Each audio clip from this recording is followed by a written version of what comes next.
Даниел Панов е на 43 години. Завършил е 2 висши образования в Велико Търново. По професия е инженер. В момента е мениджър на Общинска агенция по туризъм. Семеен, с 2 деца. Роден съм във Велико Търново. Целият ми живот е минал тук. Аз и моето семейство живеем в града. Искам бъдещето на моите деца да бъде във Велико Търново. Даниел Панов има принос за обновяването на старата част на Велико Търново и развитието на туризма в града. Той има опит в защитаването на редица проекти за еврофинансиране. За него казват, че е организиран, дипломатичен и отговорен. ГЕРБ е партията, която може да гарантира работеща връзка между централната власт и общините. Ще работя за създаването на открита и ефективна общинска администрация.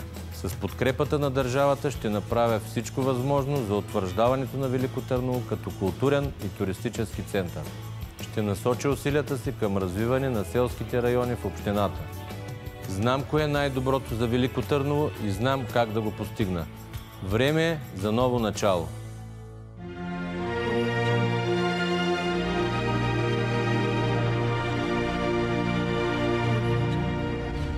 Купуването и продаването на гласове е престъпление.